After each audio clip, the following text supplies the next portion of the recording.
Hey guys, welcome to Pest Control Millionaire, the podcast where we dive deep into the world of pest control and talk industry experts who turn their passion into profit. Join us as we interview successful entrepreneurs and share valuable insights and provide you with the strategies and inspiration you need to build your very own multi-million-dollar pest control empire. Lance, how is Sioux City, Iowa? It's good. Yeah, it's been abnormally warm for Sioux City, Iowa for the last month or so. Yeah, interesting, right? Yeah, definitely. Mild winter. Yeah, here too. Good or bad for snow removal? Was that for you? So we had about a 10-day stretch in January. That was really solid. We had an 8-incher, then we had a 12-incher, and then that 12-incher like blew for 4 days. And so it was, kind of nonstop, and you couldn't really clear things to be done with them. You had to clear them so they could get out, and then you were going to have to do it again when the wind was done. So it was 10 pretty good days of snow removal, that's for sure. And then that was kind of it for the month. Yeah, up here too. It was weird. Like I feel bad for all the snow removal companies because I don't know. I think it maybe snowed 3 times. Do you have a lot of contracts? Or are you mostly per push? How do you guys operate down there? Yeah, most of our stuff is per push. We have a few contracts, but most of it's per push.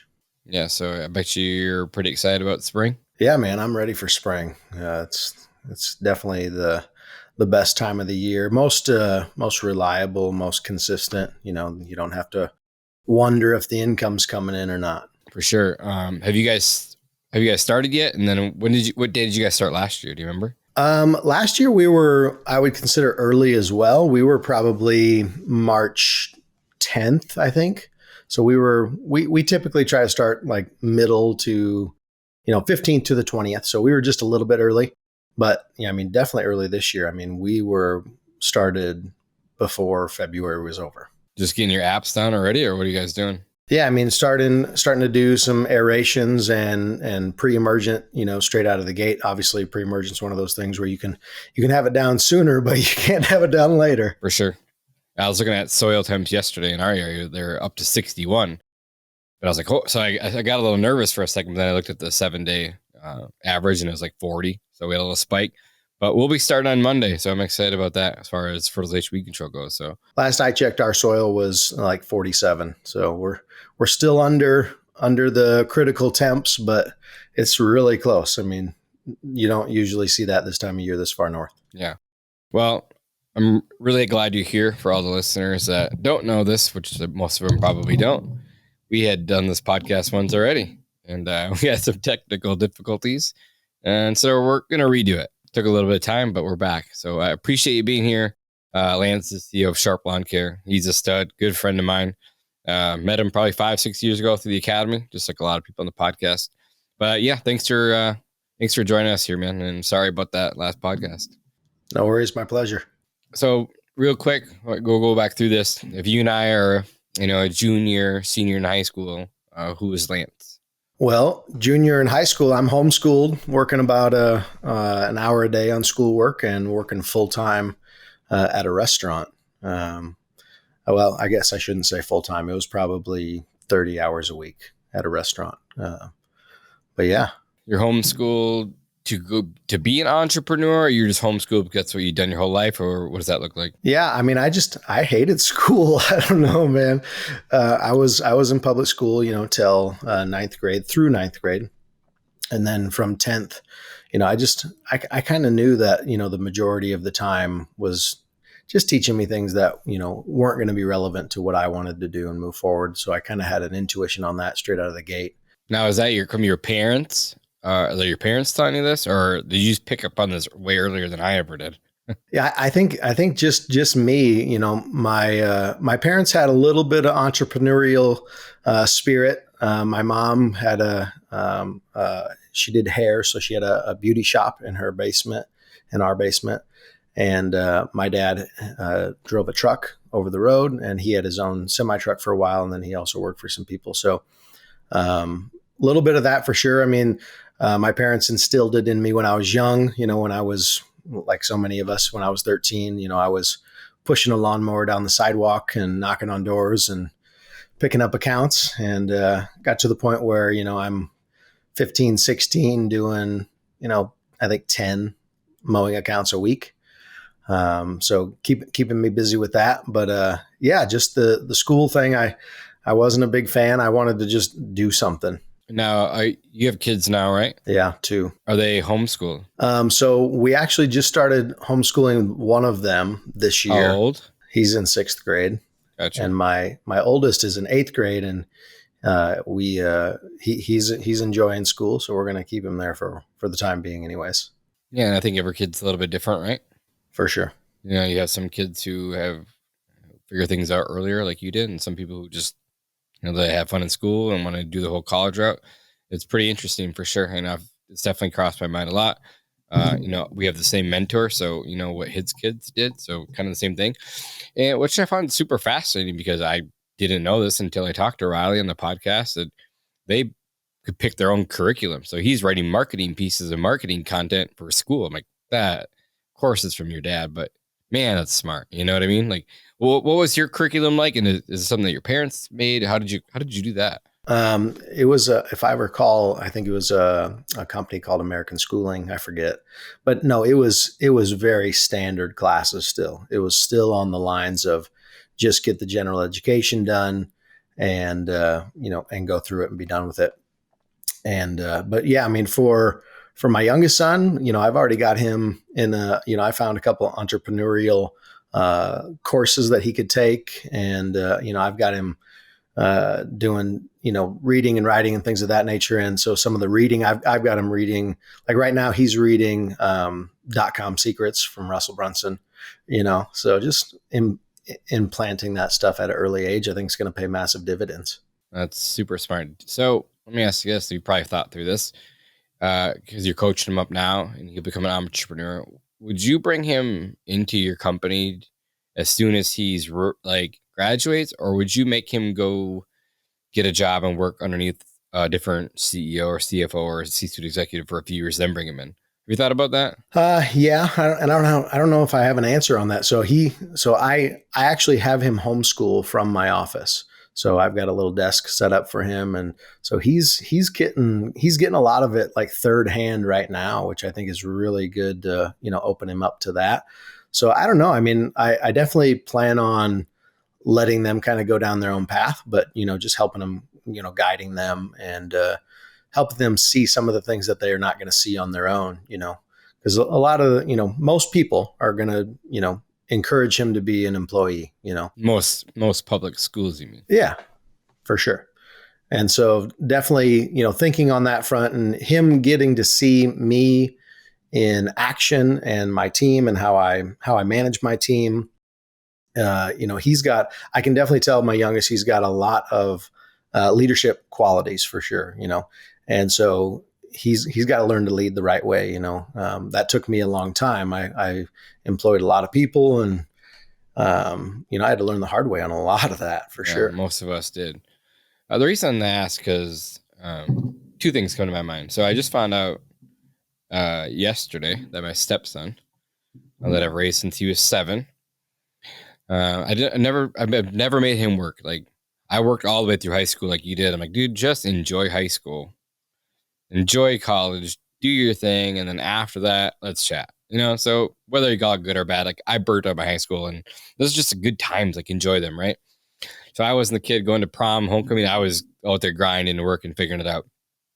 But anyway, so he told me yesterday that he just signed paperwork to go to college, and he signed the papers to go play baseball. And so for a while, we chatted on what he's going to go to school for. He was going to go for finance for a while. Whatever, you know, good career, like, you know, whatever you want to do, go do. And he told me yesterday that he switched it up already, and he's going to go for entrepreneurship and sales. It's like, he's like, I want to come run that company. I'm like, that's awesome. I love that. And then it brings me back to when I got out of high school, I had 2 friends. Their parents owned a big insurance agency. They went off to Notre Dame, really big college, graduated.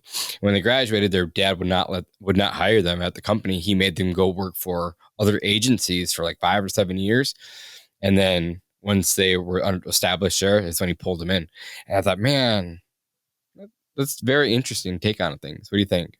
So I think there's probably pros and cons to it, right? Like with anything else. I think the biggest con for me, which I think would probably outweigh anything else, is, we're only on on this earth for a short time, right? And, when it comes down to it, when people are on their deathbed, they're not saying, "Oh, I wish I would have built this. I wish I would have done that." They're always saying, "I wish I would have spent more time with family, done those types of things." And so to me, like, why would I want to send my boys off to go with someone else, when I can spend that time with them if they so choose, right? I mean, if they're choosing to go somewhere else, then I'm going to support them in that. But definitely also, the business isn't more important. I mean, life is for the business is for life, right? I mean, the life is not for business. And so I think, we have to keep that in focus. Yeah. And I think, I don't know, because I never talked to him, but I thought, and he doesn't even know I'm talking about him or ever talked about him, but I thought about that a lot. And so they went to go work for some really big corporate companies, like really big insurance companies. They're decently sized companies, but more local, more family operated. And I think if I'm him, I'm like, okay, go send him to work for these big companies, pull him back in here, have him run the company, take it over and run the same strategies that the big companies are looking that are working on. So yeah, it's just kind of interesting how they did that. Found it very fascinating. Yeah, I mean, I think you and I both know that there is a ton of training out there and mastermind groups, and they can get, we can get all this information that, is coming from big corporations and things of that nature. And times have changed since then, right? Like back then there wasn't that. There wasn't YouTube. There wasn't mastermind groups or really. So yeah, you're right. Times have changed for the last 20 years for sure. Yeah. Information is abundant.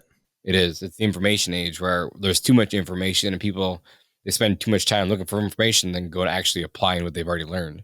Yeah. Now you have to sort the information on if it's good or bad, right? Because you're taking in so much. What do you listen to at that point? Yeah, for sure. Okay, cool. So now we're in high school. You found a restaurant, working at a restaurant. Well, walk us through that. Yeah. So, I mean, just working part-time at the restaurant, and mowing lawns still. And that went till I think I was about 17. And at that point I moved on from the restaurant and I got a job at MCI, outbound sales. There's about 300 people and I was consistently in the top 10. I was very good at sales, but I hated it. And I did that for about a year and a half. And an opportunity came kind of toward the end of that, which I didn't know was the end at that time. But an opportunity came through the guy that I used to work for. And it was going to be basically to start kind of like a franchise of the restaurant. And so started to go down that path. And long story short, I found out that I got the approved for the lease for a building. And I got that call at like 10 a.m. and I left. I put my headset down and I walked out. I knew I was never going to work for anybody again. You're cold calling at the same, right? I was cold calling. Yeah. And so I left and started a restaurant. It was a 4,000 square foot building that had to be gutted and remodeled. And so I did all that work myself, and just kind of learned by doing, and ended up some things changed with the way the restaurant was maybe going to be set up. And I ended up kind of just owning it independently. And it was my baby at that point. And I did that for about a year and a half at that location. And then from there, got married, closed the restaurant, and reopened it in a different location about 2 weeks later after our marriage and honeymoon, wedding and honeymoon. And had that restaurant for quite a while.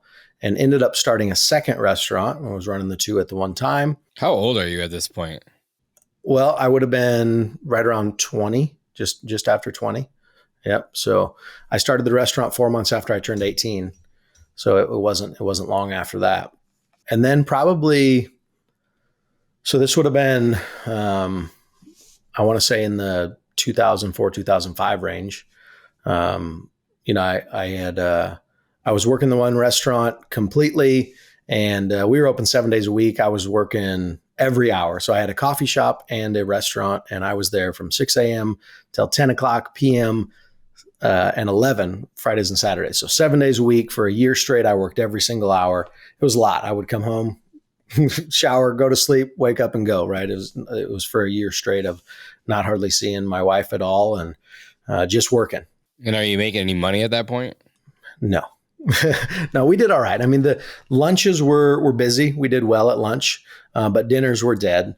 And it was just okay, right? I mean, I made enough to pay the bills and a little bit extra, but not enough to, make working that much worth it by any means. Yeah, right. And it could have grown and stuff, but I wasn't on the hook for a long-term lease. I actually had taken that location over from a previous company that wasn't doing too well.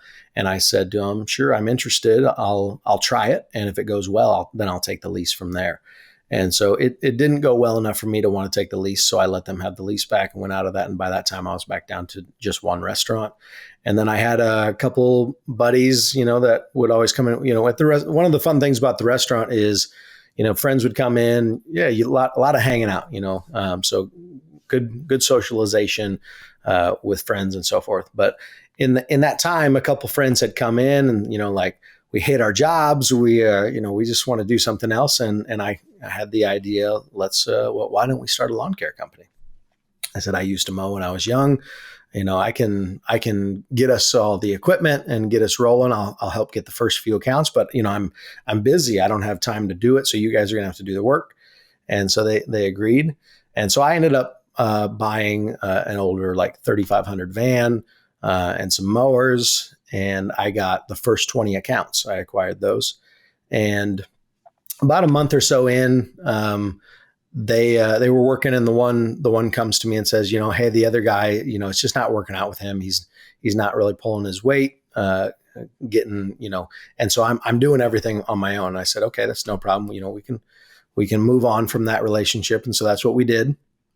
And I want to say it was 3 to 6 months. I can't remember at this point. It's, been a lot of years now, but 3 or 6 months had gone by, and this other guy, he was doing all the work. He took the ownership percentage of the guy that didn't work anymore. And he hadn't acquired any more clients. He was just still servicing the 20 that I had originally gotten. And so things weren't just really going anywhere. And I come home one day and the equipment is in front of my house and the keys are on my porch. And I said, well, I guess I own the whole thing now. And so kind of the rest is history. Yeah. So I took it from there, and it started with me hopping in the van and going and mowing lawns and getting some extra help in the restaurant and taking over my position in there so that I could free up for that. And then I ended up getting some help for Sharp Lawn Care to start doing some of the mowing. And I just started growing it, just started working, knocking on doors, asking people, getting referrals, answering the phone, just simple stuff, general stuff. And got to a point where it was getting busy, right? And I needed to make a choice, whether it was I was going to do the restaurant or was I going to do the lawn care. And the restaurant was always okay, but nothing, extremely great. And we rented it was Morningside College at the time. They had a location on the corner, and they came to me and said, hey, in 6 months, we're tearing this building down and we're turning this whole area into a parking lot. I'm like, cool. I guess that makes my decision for me. So that was it. That kind of made the decision. Then I went full bore into Sharp Lawn Care and continued to grow it. And, we went down the typical path like a lot of us do, where we're going to kind of do anything and everything for money. Whatever you want done, we'll do it. We had to make money. So we did it, and landscaping and everything. And probably about 5 or 6 years ago, really, kind of getting into academy that we were in, Service Autopilot Academy, started to, gain some epiphanies on some things that, I just didn't realize. Give me some examples there. So just the structure, right? I mean, I was just putting people in a position because I knew them, or, I thought they would maybe be a good fit. And, the fact of the matter is they didn't have the natural instincts for the position. They didn't have. So I'm going to guess like family or friends that typically the first people we hire who we think we trust, right? Yep. Yeah. And a lot of really good, right? I mean, there's no doubt that there was a lot of really good, but still, learning about things. One of the things I came across was EOS, right? And so I started to implement EOS, and you learn And then Colby as well, of course. Colby, you learn a person's natural instincts, and once you get awoken to these ideas, right, then it starts to make sense. What's your Colby score? I'm a mediator, 6436. Interesting. You do everything, eh? Anything and everything. Interesting. So yeah, but yeah, I realized that what I needed around me. I needed an ops director. I needed some office help. And I had a bunch of people in the seats that just weren't pulling their weight, and we got to a point where we had grown quite a bit. Not super huge. I think we were at like 1.2 million in revenue, decent size, but kind of a breaking point for a lot of small businesses where you're starting to need some help and structure, and determined that, landscaping, I ended up having to be involved in every project. It just wasn't a good fit. You're out there doing estimates for 2, 3, 4 days and working on the same estimate and closing 50% of them, wasting half your time. And yeah. And then managing the jobs, right? Because I didn't really have anybody in ops. And so we kind of came up to a wall where it's like, I'm going to have to make some major changes or we're going to go under. And so I ended up having to let 7 people go in one day. And that was really tough. It's not something that I wanted to do. But I had to just to get things moving in the right direction. And, in the process, rebuilding, taking things on, we dropped landscaping installation at that point. And we were just kind of doing mowing. We were doing a little bit of fertilization, weed control, landscaping maintenance we were still doing. So trimming bushes, et cetera, pulling weeds. And then snow removal, commercial snow removal, residential snow removal. What point in the year is it when you had to lay the 7 people off? This would have been like July. Oh, so right in the smack dab in the middle of summer, busy time. Yep. And put it this way. So the work that I had to then do, it's funny because, I had 3 of those people were in the office. And so it would seem that there would be a ton of office work to do to pick up the slack. So I got rid of basically all of them in the office, and I was the only one in the office, and I took everything over, and I wasn't even working any more hours. Let me ask you a question. The night before this happened, what was going through your head? No, I pretty much made this decision kind of pretty well on the fly. Oh, so you weren't thinking about it the night before and woke up and no, said, I wasn't thinking about it. This was more of there were some things that I was waiting to come together on some information. And when I got the information in that morning, I knew that I've got to make a tough choice. And so what are your thoughts originally right there? Like, it wasn't all right in that day, right? I mean, because for the last number of weeks, I'm starting to think down this path and understand the right people, right seat concept, and realizing that I'm not in a good position for sure. Yeah, but still, to let go of 7 people, like that had been hard. Not just on them, but you emotionally too. Like whether you're saying I'm doing the right thing or maybe I wasn't doing my job correctly, like taking that ownership on of that. Like, tell me about that a little bit. Yeah, I mean, definitely, there's dual blame there, right? I mean, did I do everything in my power that I could have done to make them successful in their position? And, the answer is no. I mean, I've still had so much learning to do. But did they make themselves irreplaceable? And the answer is no, right? I mean, because you and I both know that whether you give someone everything that they need, the right person's going to figure it out. I mean, that's what you did. That's what I did, right? If you have the drive to be better and provide value for whoever you're working with, you're going to be irreplaceable, and there's always going to be a place for you. I mean, we will always hire someone that's going to, come alongside us and work with us. Yeah. And I've been in that position before where a person's come to me, like, hey, can I get a raise? I'm like, yeah, great. What have you done so far to contribute to the team? They're like, oh, I did this, I did this, I did this. Yeah, you did. Cool. That's in your job description now. What have you done outside of that to do a little bit more than anyone else? And they're like, oh, crap. Probably nothing. Okay, well, you go do these things, right? And we'll talk. And I've made a lot of changes since then, right? I mean, now you come on board, you get a role, a responsibility. You know your job duties, offer letter, you get a career track where we tell you how much you make, how much you can make if you do this, this, and this. And then a lot of our, field staff, we do scorecards with where they can make X amount of dollars per hour above and beyond, depending on how they score on the scorecard on their daily work, because we want them to succeed. Their success is our success. Yeah, the fastest way to become successful is make others successful with you, right? Yeah. So, and I fully believe in that. Okay, so now you lay these 7 people off.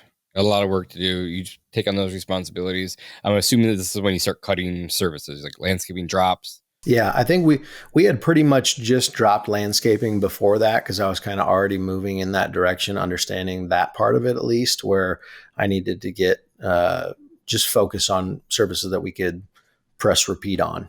It was at the time, it was mowing, landscaping maintenance, and fertilization weed control. Okay. That was the plan for sure at that point. And then, the next move from there was an office manager. Getting someone in that had the Colby to be a fit, that was going to be driven to not only build standard operating procedures, but then follow them and require that our team does the same thing. And shortly behind that was, an operations director.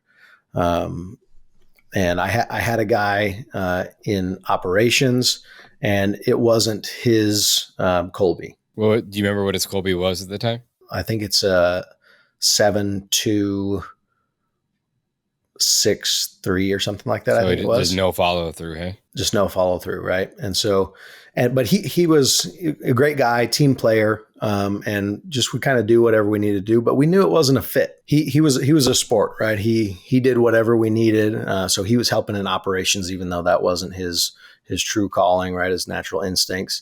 But he definitely helped us through to kind of get to that next level. He ended up he was in the military, and he got deployed, and so he was gone for around a year, a little over a year. And when he came back, we knew that we're going to try to fit you into more of a role that's appropriate for you. And so he went then down that point. He went down the role of a sales associate, and that was definitely better. He was definitely more well suited for that role. He ended up later moving on, starting his own company, doing some real estate stuff. So really happy for him. But that was really good. And then in the interim, when he ended up getting deployed, I was running things again, kind of ops and admin. I still had an office manager, but I was kind of mostly sales and operations were still under my control. And I ended up promoting a guy that had been with me for about 5 years, 4 years at the time, I think.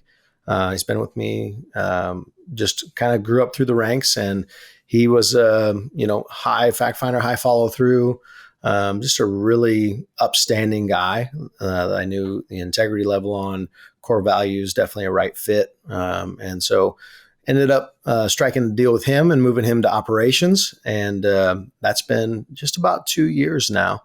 And that's been really successful. But yeah, I mean, I realized that I needed some help around me to start building a leadership team and not just doing everything myself.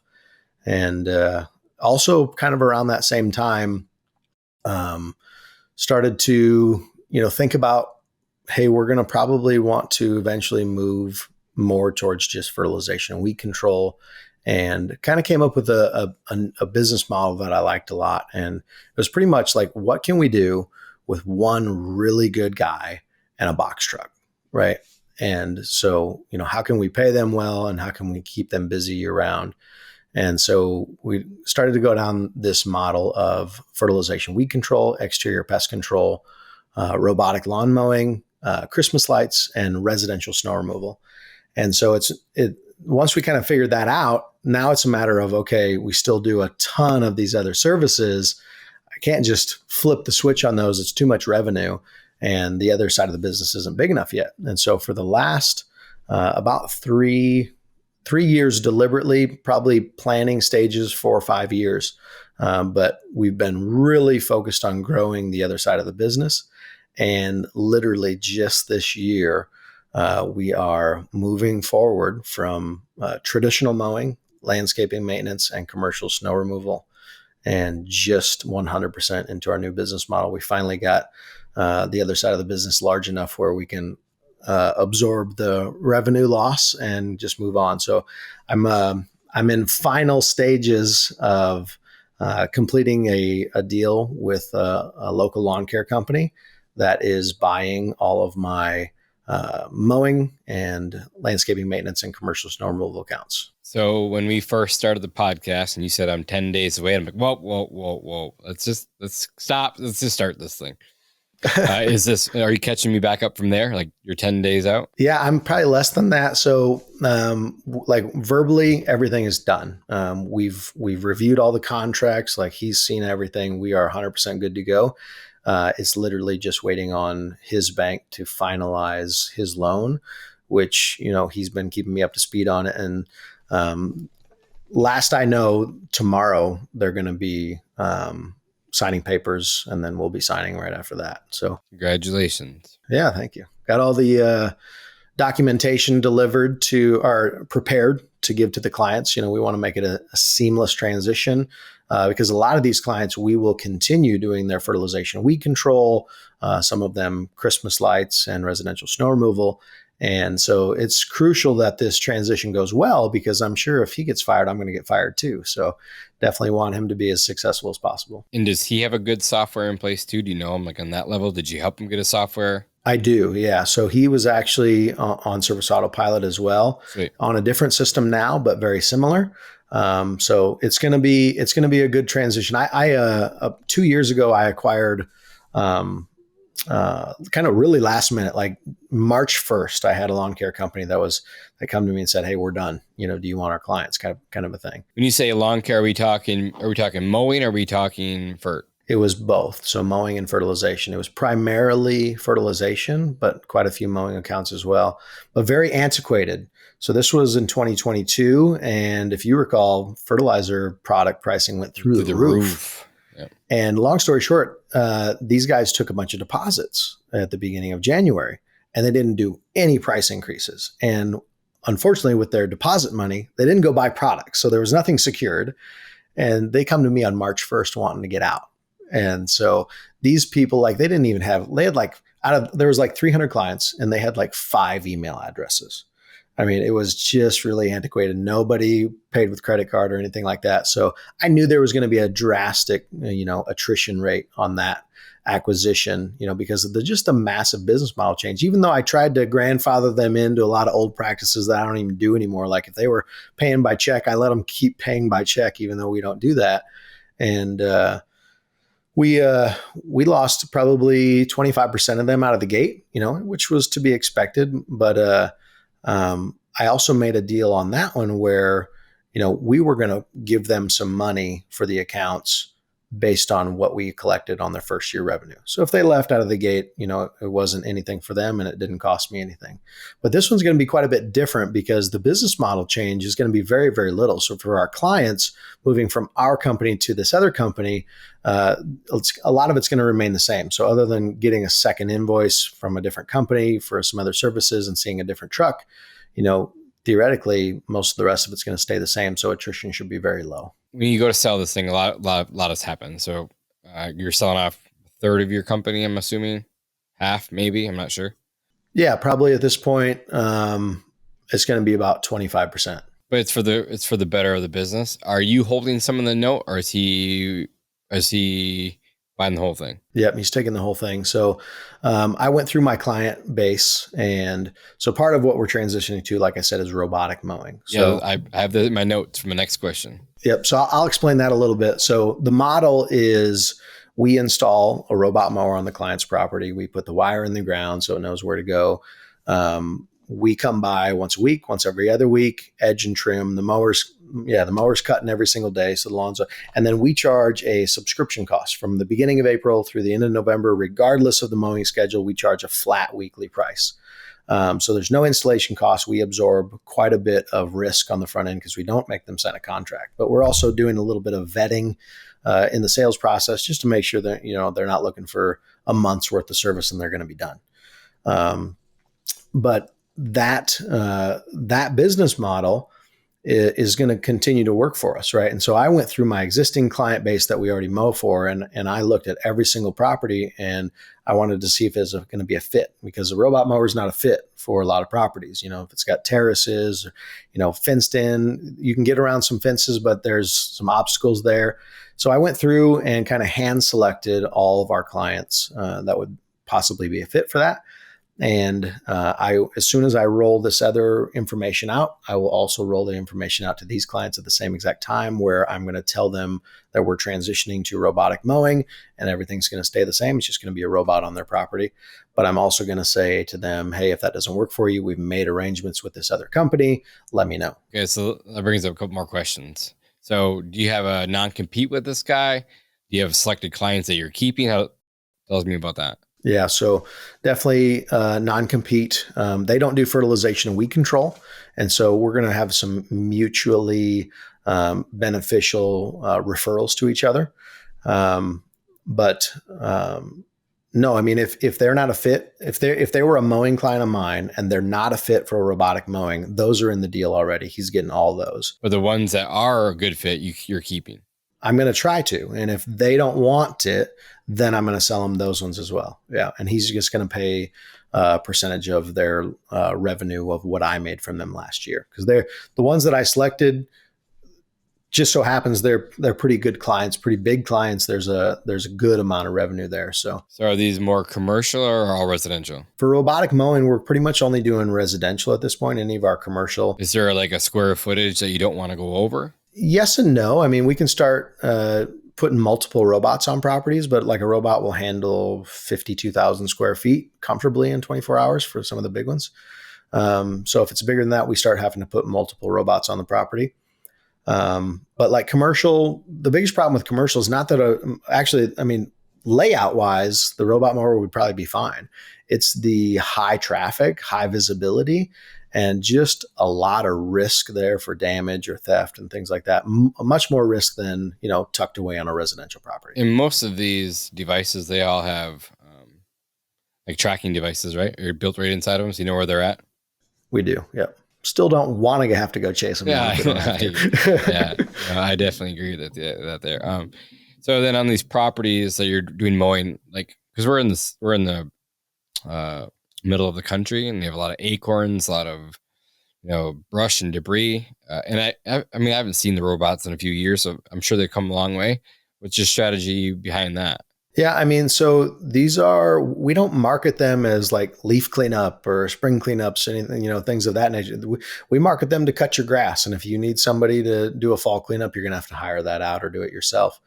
So it is a niche that is very specific. And, the other thing that's very different about these versus traditional mower, like a lot of the stuff you're talking about, small debris, a normal mower would suck that right up and then mulch it up, right? There's zero suction on a robot mower. It's just a disc that spins and the centrifugal force pops out these little razor blades. So it has to be sticking up for it to cut it. So if it's down in the ground, it's going to stay down in the ground. Very interesting. So it just goes around like a Roomba vacuum. Not that it matters, but which company did you go with? So we started with Robin Autopilot. Oh yeah. I might know someone that's on the board there. Yeah, me too. Do you remember when they came to Dallas? Yep, I do remember that. That was like the epiphany for me. It's like, oh man, I can do this as a service, right? And so that was what sparked that. And then kind of just, stuck my toe in the water that very next year. And then after that, this is when we said, okay, this is gonna work. Because for us, one man in a box truck, it works really well. Because in the box truck, we have an edger and a trimmer. We don't have to carry a mower around, so it's just another stop on their route. And they stop, edge, trim, blow, and go. Interesting. I love the concept. And I talked to a guy in Chicago. This is all he's doing. It's a massive company. So I definitely know it works. I'm super excited for you. It's going to be fun to watch. Like, that's where the world's going. I don't know how far we are with fertilization, weed control, and pest control with robots, but I still think we're a little bit further out. But mowing, I love the model. Oh, it's really good. What's your plan on like marketing this? Like, are you going to market it as your going green company? Like, is that how you're going to stand out from everyone else? Like, no gas? Like, or you go all electric? What are your thoughts there? Yeah, I'm really not going down that route. I'm more going down the route of, the concept of a jack of all trades is the master of none. Yeah. Going down that route, where we are focused on fertilization. Weed control is what we're really, really good at. And, we're going to give our undivided attention to making sure that we have the best systems and processes and roadmap to get your lawn to where you need. I wrote a book a few years ago now called The Roadmap to a Sharp Lawn. And it's a deep dive into what the client does, what we do, and, the journey along the way. And that's a big thing for us is we want to really make sure that the client understands that this is a journey, right? Too many people, right? They get the service and they just expect instant results. Your lawn's getting sprayed, so it's amazing right away. And that's not the case, right? There's things that we do, and there's things that they do. And if one of those pieces is left out or done incorrectly, then it messes up the results for the entire thing, right? So one of the analogies I give people is like if you bake a cake but you leave the flour out, like you're going to get a cake, but it's not going to be good. I love that. Yeah. Lawn care is the same. You got to do all the right things at all the right steps, all the right times, and if you do that, you're going to have a great looking sharp lawn in 1-2 seasons. Great looking sharp lawn. I like that. Another thing that I'm thinking about when you first launch fertilization weed control, you have a few clients, but you really want to laser focus on this for like the last 3 to 5 years. What are some strategies that you use to get more clients? Definitely, we did some door hangers. Most of the strategy, I would say, was just focused on good reputation in town. Not a ton of other lawn care companies that have massive Google My Business ratings. Like we have a 4.9 out of 5, over 160 reviews now. And I think most of our competitors are still, in the teens basically on their number of reviews. So that was big. Probably the biggest thing that I did was rebranding, right? We went from kind of antiquated, old school logo that I had forever ago, where we just had white and blue trucks with the logo on it, to just a full out brand change. I made the Sharp Lawn Care guy, kind of looks like a little emoji guy. You made it, right? You made it. Yeah. Yep. Yeah. I remember you telling me like it's not something that you hired out, like you actually did it yourself. Yeah, a lot of that stuff, I can work on Illustrator and Photoshop and stuff like that. And then I ended up brainchilding most of these ideas. And then I ended up getting, I hired, it's called Floxy. I don't know if you ever heard of it. No. But it's a service that you can pay a monthly subscription cost, and they have copywriters and website guys and artists all on staff, and you can run as many projects as you can run, like 2 at a time, but as fast as you can get them done. And so from there, I just had a ton of ideas, and I got a graphic artist paired with me, and we just started making a whole bunch of stuff. So like I had my lawn care guy just give me him in this pose. I want him doing this. I want him doing that. And so I got a whole bunch of artwork that I could use. And I did my own website at that point, and it was looking good, but not, loading fast or anything like that. It was okay.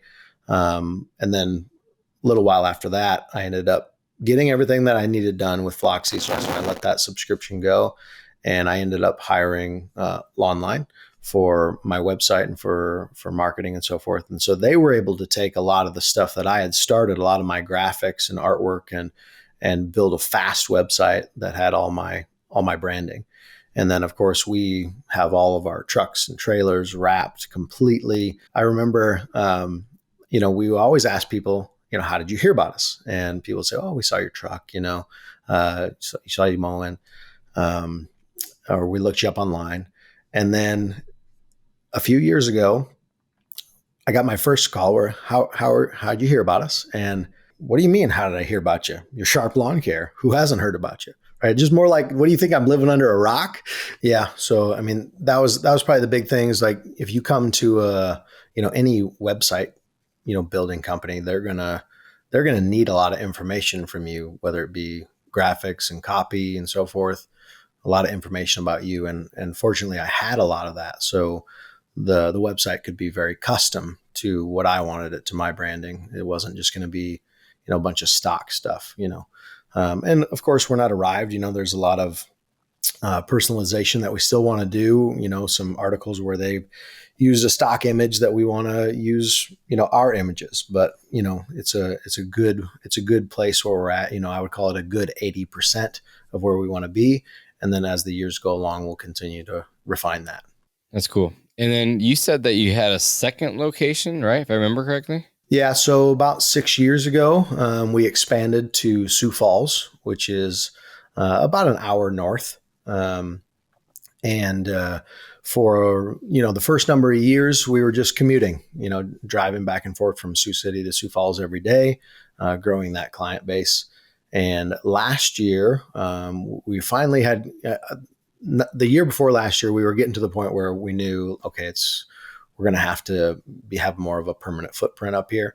And so that winter, I did a lot of searching in the city, and I found a place that we could basically lease a spot that was really high traffic, really nice spot where we could rent a space from this guy and have our shipping unit there with a bunch of branding on it, and park our truck. And so now we have, so all of last year we had staff that lived and worked in Sioux Falls.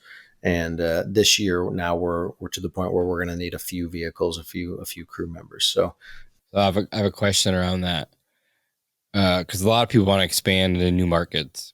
Mm-hmm. Do you wish you would have waited, or do you wish you had done anything different through that process over the last couple of years? For where I was at position wise, there wasn't much I could have done differently, right? Because I was still spread thin on doing, mowing services and landscaping maintenance.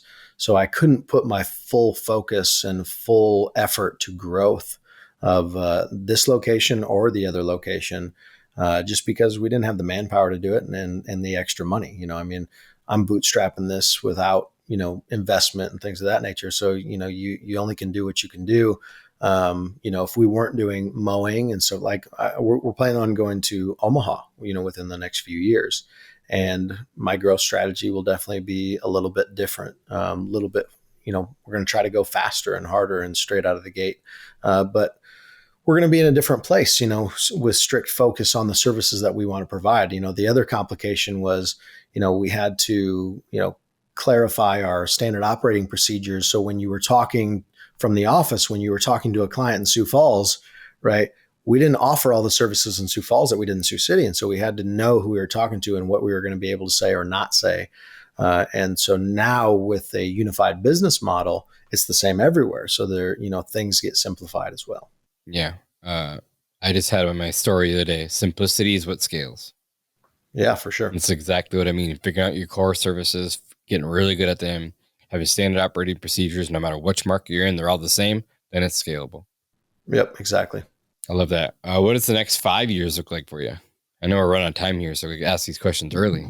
Yeah. I'm going to hammer down on this new business model. I want to get, we have a 10-year goal of 30,000 clients, which is, it's a big goal. And it's going to take a lot to get there. But we're building all of the structure now so that growth is fast. I mean, we are, standardizing all of our procedures, all of our training. Our training pipeline is completely changed from what it used to be. One thing I think that probably a lot of pesticide companies have difficulty with is when you get a new guy in, getting them licensed through the state, right? Because it's just a hard hill to climb. Mm-hmm. There's a lot of information. And so we built incentives and we built deadlines around getting certified. And so I'll give you an example. So we've got a couple new guys this year, and we set a goal that says 30 days you have to have your core. And these guys both had their core like 22 days in. We pushed hard. We gave. Can they go work with someone? Yeah, and so as long as they're with a licensed applicator, then they have to be within sight and sound and so forth. And but sooner than ever, with their core, now they can be on their own, right? And that used to be sometimes 3 months, sometimes 6 months before people would find the initiative to get it done. But yeah, I mean, we'd find that, in the past, it might be 3 to 6 months before someone would get certified. They just didn't have the motivation for it. And so they would have to be with a trainer way longer. It's just a big problem. And then we'd find that people would get demotivated and want to quit, because it was hard. And so we really changed the training protocol to give them what they need to support them and to encourage them. And then on top of that, we know earlier in the process if this employee is going to be a good fit for us. Because if you're not going to go get your license, which you have to have, then you're not a fit for our company. And we want to know that now, not in 6 months. And so all of that's made a massive difference. And then we've done a ton of internal training. So like, for example, before we let them on a client's lawn, we've got some pretty difficult tests that we've put together because we want to focus on quality, and we cannot have employees out there talking to clients that don't know what they're talking about. And so we've got pretty stringent testing on every application. So we have pretty stringent testing before every application. And they have to get 100% on that before we even allow them on a client's lawn. So it's going to go a long ways to, client satisfaction, really, knowing as a client that the person that's on my lawn isn't just out here tossing stuff down. They actually know what they're doing. They know what they're applying. They know what they're looking for. After each service, we do a real quick form that the applicator can fill out on anything that they notice in their lawn that, might not be covered by a standard fertilization weed control. A good example of that is so many people will say, I've got this weed in my lawn, it's crabgrass, right? And it's not crabgrass, it's quackgrass, or it's goosegrass, or it's tall fescue, right? And we need to diagnose that properly and tell the client about it and tell them why it's not dying. It's because it's not a broadleaf. It takes a non-selective herbicide to knock a lot of that stuff out. And they don't understand that. They just see, oh, I've got weeds in my lawn, so I'm going to go try a different lawn care company. And that's not the answer. The answer is education, telling them what it is and what they can do about it, what they can do it themselves. They can have us do it, right? So we're, doing a lot of client education and a lot of employee education. Probably one of the biggest things that we're focused on is, we've coined it as an exceptional client experience. And how can an employee provide an exceptional client experience to the customer if they haven't experienced an exceptional experience themselves? So we're really working hard to give the employees an exceptional experience and a career and something that they can be proud of and be motivated to work hard on. So, they get accolades and they get tips, and when they get a review through the company, we blast it through the company Slack channel, saying, awesome job, good job, and so that stuff's really important. I love that. I know you're a reader, and I probably know the answer you're going to say. Maybe you told me once already, but what's your top 2 favorite books? Yeah, we went over this.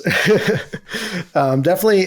So they change a little bit, but one I would say would stand true would be Traction. Same for me. Yeah, it's a blueprint to build your blueprint. That's the best way to describe it, right? So they don't tell you what to do, but they tell you how to figure it out. I think it's one of those books I think you should read it once a year too. Yeah, and I told you before. So I, when I wanted to implement EOS, I actually went through the training to become an implementer, and so that I could implement for any company, and then I wanted to do that for self-implementing. But yeah, it was really, really good, and so that gave me an inside-out understanding of their system, so that I could really implement it efficiently in my company. Yeah, and do you have an integrator now? So integrator would be the guy under the visionary. So I am the visionary and integrator in the company, but you might mean an implementer, right? Somebody third party come in and run the meetings. I do not. So I still run the meetings myself. There will be a point, right? Because it is hard to be the implementer in a meeting and have a seat, on the accountability chart. I would say it's harder for my team than it is me. But at this point, our team is small enough where it's not hindering the meetings. It's not hindering the growth. We're not having any, internal conflicts with being open and honest about things. But there will come a day where, I don't want to run the meeting. I want to just participate in it. But we're not there yet. And I would say that the second book And I'll probably butcher the name, but I think it was Never Lose a Customer Again. Yeah. By Joey Coleman, maybe. Joey Coleman, yeah. A great book. I thought you were going to say Rocket Fuel. No. Someday, probably. I mean, I've read it, but yeah, it's all, you know, I heard it just the other day. Satisfied customers still leave businesses. It's not until you provide that exceptional experience over and over again, where you create that loyalty, that a client will never leave. And so that's what we're working hard towards now. Super cool. And last question of the day for you. You already know what's coming. What are you most proud of? I knew it was coming, but I didn't pre-think of any answers there. I would say, as probably a lot of entrepreneurs, you know, you start the business and you do everything, right? And you kind of think that you're the best at everything and you can do it all. And I would say the growth and the learning that, you know, I need to surround myself with other people that are better than me at different things, and just to build a team that has amazing potential. So it's been a lot of, you know, personal growth over the years. It took me longer to get there than I would have liked, but definitely a good place to be in right now. Cool. I love that. Yeah. And you're a stud and keep doing what you're doing. It's been a fun to watch your journey. And we'll have to get you back on after this year to see how your new business model works. I'm excited to see it. For sure, man.